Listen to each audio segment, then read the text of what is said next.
This is Trash Talk with your host, Garrett the Trash Man. What is up, everybody? You're listening to Trash Talk, and it's Garrett the Trash Man. As usual, we got John Ballard here with us, and we've got a guest I'm super excited for because I've been watching him do a lot of business and been super curious to talk to him because I see him up to a lot but don't know him real well. But we've got Sam on here. You're an entrepreneur. How you doing today, Sam?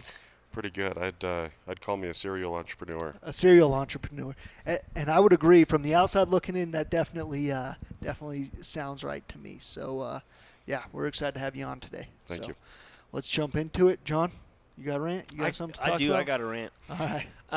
So my rant is kind of along the lines of, I think almost everybody, or if not at least the majority of people, don't realize how resilient they are.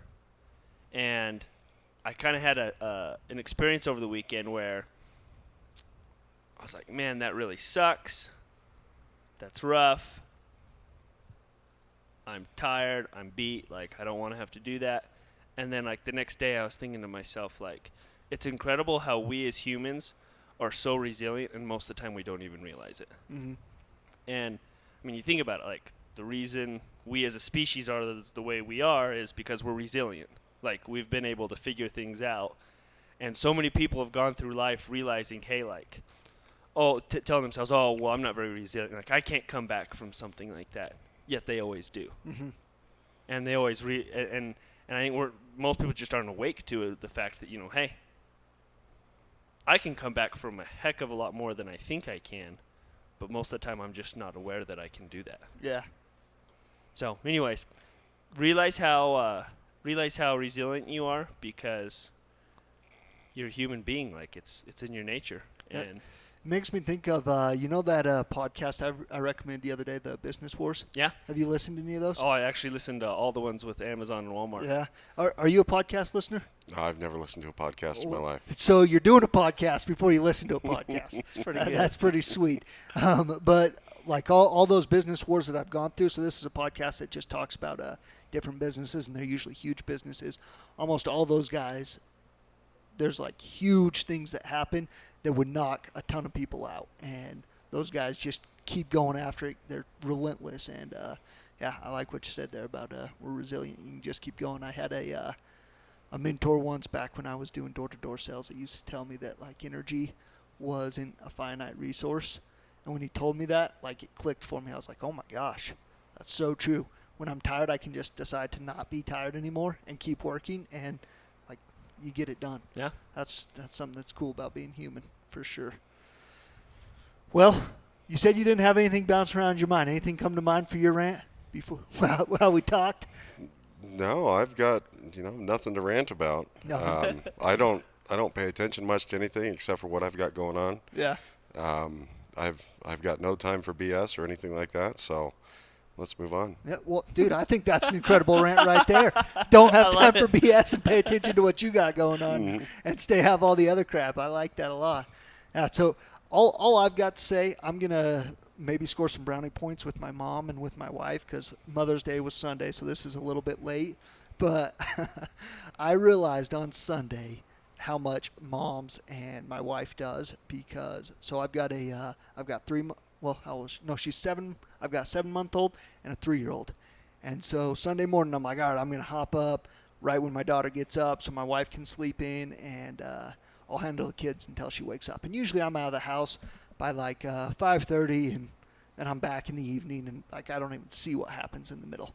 And so Sunday morning, I hop up, I grab my daughter, I get her out of bed. Within like an hour, I literally spanked my son like 15 times as hard as I could, which I learned has no effect on him. He doesn't care at all. He literally was laughing at me. I'm like, dude, I'm hitting you as hard as I can. He's yeah, I'm going to end up in jail. But I was like, man, I can't even go 2 hours with what my wife does. And my mom raised 4 of us, and, John's mom raised like 20 of you guys. Yeah, there was a lot of So all I've got for, I think it combines with your relentlessness or your resilience, in business. There's times where, like, man, it can be tough to, get back up, or you get bad news, a sale doesn't go the way you want it to, or you lose a client or whatever. I've definitely had those things that are tough to come back from, but I can't imagine being a mother because, man, every day is talk about resilience. So, yeah, that's all I got to rant on today is just moms, wives. You're incredible. Like I said, a couple days laid off from Mother's Day, but, man, I appreciate those women. So that's what I got for my rant. So, John, why don't you do our ad read for today? Our ad read. Well, first off, we just gotta love Larson Waste. Like the best sponsors in the world. Surveys are out. Surveys are out. And guess what? It's the best trash company in the world. World's best trash Newsflash. company. I mean, it doesn't help that we did the surveys, but It does help. but yes, we love Larson Waste, our sponsor. To the bomb diggity. And if you have any waste needs, hit them up. All right, yeah. New thing I got to announce for Larson Waste, document destruction. So if you're a doctor's office, dentist office, well, really any business, if you're holding customer information, you got to watch out how you dispose of anything that's got personal identifiable information. PII is what they call it. So credit card numbers, addresses, names, any of that stuff. Hit up Larson Waste. We can destroy any of your documents. It's a new thing we're getting into. So when we say any of your waste needs, it really is that, whether it's regular waste, hazardous, this document destruction, a biohazard, you got needles that you don't want to throw in your trash, anything like that, give us a call. We'll take care of you. So appreciate Larson Waste for sponsoring this podcast, and let's get into it. So, Sam, I'm super excited to hear your story. So all I'm aware of is you own the Heritage House. Is that correct? Carriage House. Carriage House, okay. And that's a assisted living home? Correct. All right. So I was familiar with you that you did that, and then I started seeing your marketing all over the place. Flip AZ, right? Mm-hmm. And I started seeing that all over, which I want to get into marketing, pick your brain a little bit about marketing. But can you tell us a little bit about that, how you got started in business and everything you're doing? Because I'm sure I'm missing some of the stuff that you're up to. How I got started in business. I quit a job. Decided I could do something better, gave it a whirl, and through trial and error, here I am with 7 businesses going on 9. Holy cow! So what are the 7 businesses and going on 9 that you got going? I've got a real estate investment company. I've got Flip Arizona. I've got a contracting company. I've got assisted living. I've got this. I've got a rental company. I've failed at a couple companies. I'm probably forgetting some companies, but I've got 2 more in the works that I can't talk to you about yet. But, all right. they should be open hopefully soon. That's incredible. That inspires me, because that's always what I've want to do as I grew. Like when I grow up, I know that's what I want to do, and I know I'm running one business now, but I always thought of myself like, I want to be like a truck commercial, and I don't even know, because no one sees commercials anymore, but I remember as a kid, you'd see like a Ford commercial, and you know how the guy would like load up his truck with some rocks, go drop off the rocks, pick up a trailer, haul a backhoe somewhere, then grab a boat and go there. And I'm looking at your truck outside the window, and that's a little bit, basically you're a truck commercial is what you do. Yeah, basically when I drive by, for sure. Yeah. Well, and also I think just everybody should have a skid steer. Oh, for sure. I think that's just like, at one point in time, everyone needs to just get a skid steer. Life is better. Is that when manhood starts?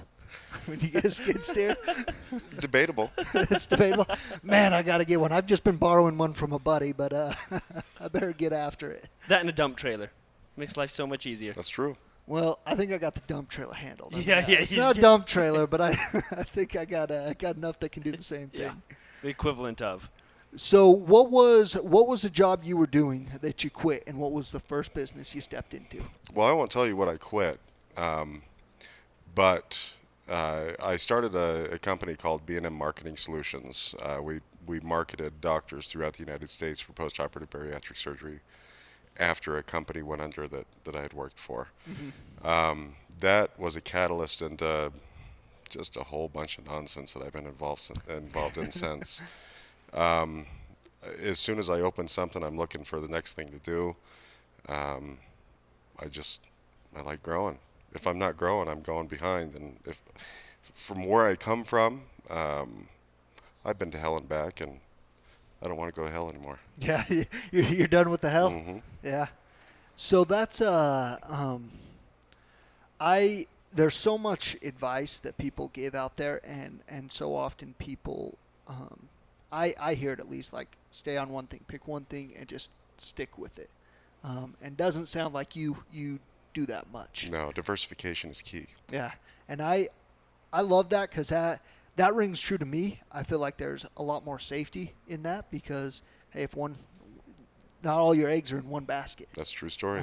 You're able to adjust, and you don't have to be so concerned. I heard someone put it somewhere, I can't remember, but they were like, hey, you can either like juggle 3 balls and really make sure none of those balls drop, or you can juggle 13 and, realize you're going to drop 4 of them. Hmm. But you've still got 9 that you've got going, and you just keep it going. And to me, that sounds like a lot more exciting life, because I find myself, even in the business that I do, lots of times I stay in that wheelhouse, but at least a couple times a year looking for a new service to provide, something new to be exciting to get into. Hmm. So why don't you tell us a little bit about this business that we're sitting in right now, what it is, what you see happening with it, how you got into it, just kind of the whole story of it. Purgatory. I'm a coffee drinker. I've been a coffee drinker my entire life. There's been a couple shops here that have gone through town, made their splash, went away. I'm of the mindset that I'm going to make this not only in Snowflake, but it's been designed to be able to scale into other markets as well. As soon as we hit a certain financial benchmark, I'm going to be looking at the second store to open, and we're determined to be, whether it's going to be on the mountain or down in Payson, or we're going to hit the valley or somewhere like that. Mm-hmm. I heard, I was listening to a bunch of stuff about Starbucks and Dunkin' Donuts, kind of, because I was interested when we talked to you and wanted to know a little bit about the whole coffee industry. And I can't remember the exact number, but it's like $100-some billion is Mm-hmm. the coffee market, isn't it? Just something outrageous. Yeah, and if you can make a stand and really do a good job, then you've got a chance for wild success for sure. So what was the opportunity you saw that you're like, no, I can create something that's scalable that people will like? That's what's the opportunity that's there for you? Is it? Purgatory's always been self-serving for me. Mm-hmm. I want coffee, so I put in a coffee shop. I want the best coffee. I always joked with everybody when I was opening it. If it doesn't go over well in this community, I'm still going to keep it open just so I can, have my coffee. Yeah, you got your place for it. But it's been a wild success, and we've been introducing new drinks and new things to the menu, even though it's a limited menu so far. That'll really appeal to the community here as a whole, Mm-hmm. not just one demographic. That being said, the thing that sets us apart is our roaster. Mm-hmm. Okay. We roast everything on site here. In fact, we just got done with a roast this morning. But we're not of a single mind, like we're just going to sell coffee and that's it. We're going to sell coffee. We're going to do coffee of the month clubs, mail out only. We're going to wholesale coffee. We're going to, everything that has to do with coffee, we're going to get into. Uh-huh. And I think that's what's going to set us apart from being just a regular coffee shop to being something that could be more statewide or even global maybe sometime in the future if we do it right. Yeah, that's awesome. It's so inspiring to talk with someone too that's got big ambitions for their companies too, which I think I don't think there's anything wrong with folks that are like, yeah, I want to squeeze out a living and do something I like. I don't think there's anything wrong with that, but it's really cool to be around someone too that's like, yeah, I see a big vision of this, and someone's going to build the next Starbucks or Dunkin' Donuts. I don't mean specifically, but there's going to be another big player in that industry, and I love talking with people that are like, yeah, I don't see any reason why that couldn't be me. Well, I was when growing up, I was taught to work smarter, not harder, for one. And if you're going to do something, do it or don't. Uh-huh. Yeah. One thing that I found interesting is like from the get-go, your plan wasn't just one. Like if I'm going to do this, it's going to be scalable. Like that's just like key number one. Like most people, at least from my experience that I've met, typically start a business, do it, and then think to themselves, okay, well, how can I scale this? Mm-hmm. And it's neat that, already you're like, okay, we're going to do this. Obviously, we're going to start with one. But then once we hit such, whatever the benchmark is, boom, number 2, then 3 and 4 and 5 and onwards. So I think that's really neat that, like, that's already in place. Because that's, like, it just speaks to, like, your mindset. Because most people, it's vice versa. Do it or don't. I'm going to do it. So the name, how'd you come up with the name? And does it have any special meaning or? Well, purgatory is that prolonged period of time where you're waiting for your coffee to brew. Gotcha. You're not awake. You're not focused. It's the longest time, as far as I'm concerned. It's the longest time between getting something that's it's going to perk you up. So, purgatory, it's just catchy. I like it. Yeah, and I saw one thing that I'm guessing. That I would just love to point out to people if they've never opened a business or operated a business but have ambitions to. I imagine there were hiccups and you had to make adjustments as you opened this business, because I remember seeing down the road you had your sign up at a different location saying coming soon. I don't know how far that got or what the issues were. But it didn't go anywhere. Yeah. We were going to be up the street in a strip mall, but for some reason I just couldn't get myself to renovate that space. Mm-hmm. I don't know what it was, but we weren't happy with it. So as soon as this building came available, we put a contract on it right away, and then it's been a time filler here and there for my crews. When we started the renovation on this, I had 22 houses going. Holy cow. And so pulling people off to do it got a little problematic here and there. But I would imagine. when we'd hit it hard, and then we'd just stop and go do something else for a little bit. But finally we got to a place that we could open and start serving. It's not finished yet.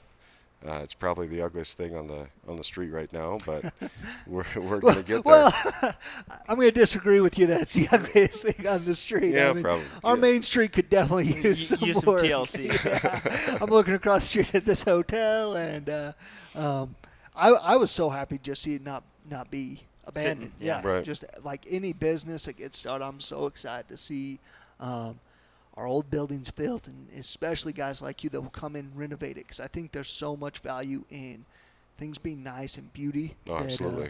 is absolutely undervalued lots of times. Especially on our main street. Well, and what people don't realize is, like, by him doing this, he's making everybody else money because he's beautifying our main street and raising the values again. Like, a lot of people don't see it that way, but when you look at it, like, the realistic part of it, like, he's absolutely doing a huge favor, not to just the cosmetic look of Main Street, but also, the value. Well, I can already see this place 24th of July weekend. Oh, You're going to geez. have a line looped around. I'm at the very end of Center Street. You're going to be all the way down to my house is where the line's going to be. Yeah, I better fix this drive-through real quick. Yeah, it's going to be awesome. But I also got the building next door. I'm going to run all my businesses out of that one location. Oh, awesome. You'll put an office there? Oh, that'll be great, too, to have that up and nice. Right. Awesome. So what are you a Snowflake or a Mountain native, or did you move here later? Snowflake native. Okay. I moved away to Scottsdale for a little bit. It wasn't for me, so I came back. So you were born and raised here. Mm-hmm. All right. So how has that been for you doing business local? So let me slow down and form up my question a little bit better. So thinking about what you shared of how you got into business, sounded like you were doing a business that was nationwide, the marketing company that you were talking about. And then now you've got a lot of businesses, and I don't know all of them, but at least some of them I'm aware that are pretty local.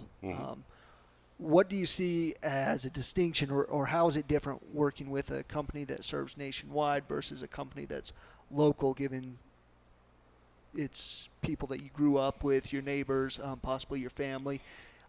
Is business different for you one way or the other, or is it all kind of the same? Well, of course, doing a nationwide networking marketing campaign is quite a bit different than just grinding in your hometown.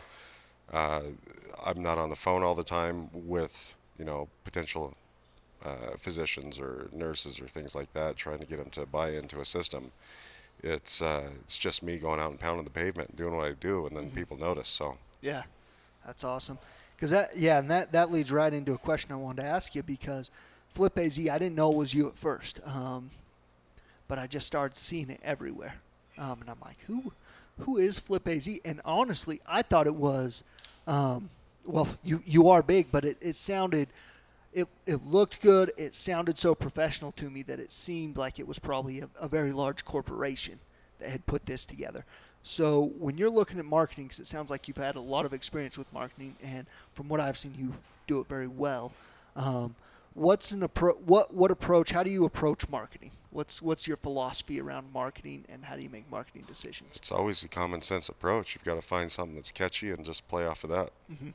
And so what has you invest in like a billboard in lieu of maybe like a Facebook ad or radio commercial? Like, how do you decide between the different marketing opportunities that are out there? Billboards, if you get them in a good location, they're going to serve you well. I had my first one in Pine Top Lakeside, right next to a pretty run-down neighborhood, so people could drive out and see it constantly. In fact, in 6 months I bought 12 houses off of that one. Wow. Off of that one billboard. And then I put one down in Rye, and I've got one in Star Valley as well. What do you do something that has you able to track which billboard businesses might come from, or do you just do off the location of it? I've got a toll-free number that's for billboards only. Okay. The rest comes to my cell phone. Gotcha. Yeah, because Okay.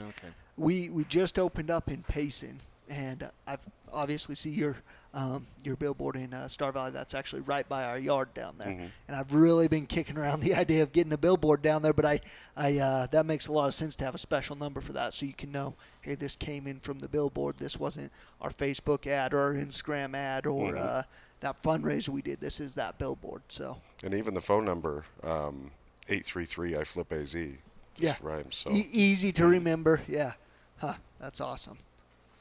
Now, real estate. Do you mind telling me the first real estate deal you got into? And Long story or short? Long story. Okay. I want to hear it all. Long story. Sitting on the toilet, Okay. browsing Zillow. After coffee or before coffee?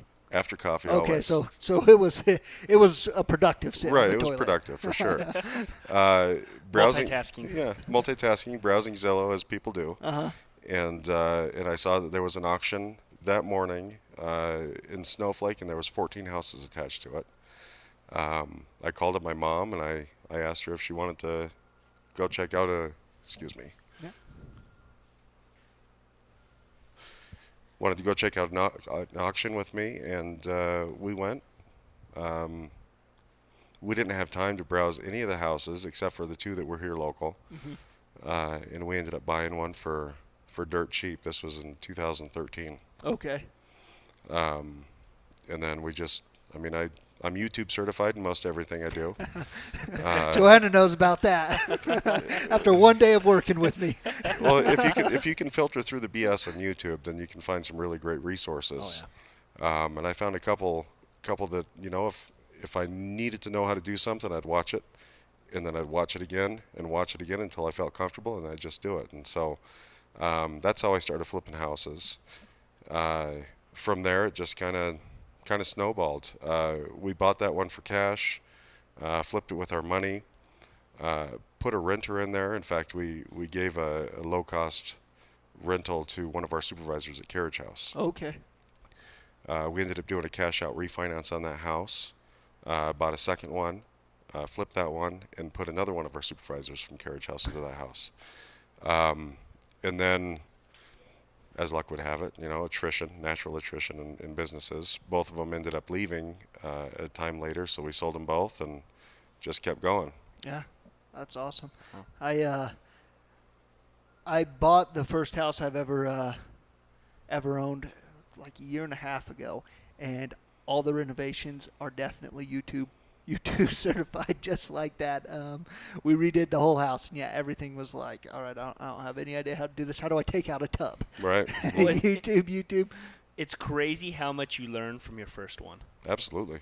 Like on the second and third, you're like, oh, okay, yeah, this is what we got to do. Mm-hmm. And you hit the ground running, and it's such a different experience from when the first one, you're like, crap. You tear something apart, and you're like, okay, well, I realize I got to fix that.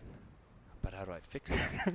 Like, oh, crap. All right, YouTube, here we go. Or you start calling every subcontractor you know that's a buddy of yours. Hey, how do you fix these? How do you deal with this? And then after a while, you feel comfortable. You have the subs that you like to use that you know will do a good job and treat you fair. And that first one is definitely a baptism by fire experience. Yeah, it took me 5 months of sweat equity in that house to get it done. Oh, I know all about sweat equity. But we put in a new subfloor, new siding, new windows, new drywall in half the house, new kitchens and bathrooms, new roof. That house is basically brand new. And it's snowballed into now I've got a contracting company and I lift houses and fix foundations and do all this other nonsense that whatever it takes. Right, but back to the whole self-serving thing. Everything I do has been self-serving. I do it because I need to do it. The contracting company was a way to get around some of the new flipping laws that are coming into effect. Now, if you own a house less than 90 days or something like that, and you put it on the market, you've got to have a ROC license attached to it. Mm-hmm. But beyond that, I would call contractors to do specific things, and sometimes they just wouldn't get back to you, or they do shoddy work, or whatever the case may be. And so now I've got my own. I'm building houses, I'm flipping houses, I'm fixing foundations, I'm doing pretty much all of it. Well, and people that end up doing big things in business, it seems like that's how it goes lots of times. Mm-hmm. You start off and you just start it at some place. It can be from you found an auction on Zillow while you were on the toilet in the mornings, and that's the action that led to down the road you own a contracting company and 7 other businesses. Mm-hmm. So that's incredible. Anything else you want to share on this episode? Well, I've got a new one coming in that's going to be pretty awesome. Yeah. It's going to be bathroom remodels only, but that's about what I'm going to tell you. All right. Well, maybe after that gets up and going, you can tell us more. Maybe we can have you back on. Absolutely. This is something I really enjoyed. So if you're in the Snowflake or the whole White Mountain area or ever come through here, stop by Purgatory, grab yourself a drink. All I've heard is great things about here. Everyone that's talked about it says it's incredible. And I'm not a coffee drinker myself, but I've heard your coffee is incredible. Or if you're not a coffee drinker like me, you guys have a lot of other drinks too, We sure right? do. We've got cocos and lemonades, and we call things frosted that are cold. So if you hear the term frosted hot cocoa, it's not a hot cocoa. It's a blended frozen drink that's absolutely delicious. And if you add peanut butter to it, it tastes like you're drinking a Reese's. Well, there we go. Are you guys going to have any protein shakes? Yes. Oh man, now I'm excited. Now, Dude, Garrett, and it's just like almost on the way to work, dude. yeah, that's what I'm saying. I can just come right by, get out there, and this is gonna be awesome. So appreciate you guys listening. Where can people follow you, see what you're up to, or Purgatory in particular, or you in general? Where can you be found? Let's see, on Facebook, Flip Arizona, First Priority Contracting, the Purgatory AZ, Instagram at King Matyas, at Flip Arizona, at First Priority Contracting, at the Purgatory AZ. There's going to be a ton more where that comes from, but I have everything listed in each one of my profiles. So Perfect. That's awesome. All right, yeah, check him out. Definitely worth looking, inspiring to see what you're up to, all you're doing, and follow Garrett the Trash Man across any of the platforms, or Larson Waste across any of the platforms. Appreciate you guys listening. Give us a 5-star review. John, you got anything to plug? Dude, I just loved the whole conversation. It was some good stuff. Yeah, so share it with your friends. All right, appreciate you guys listening. Peace.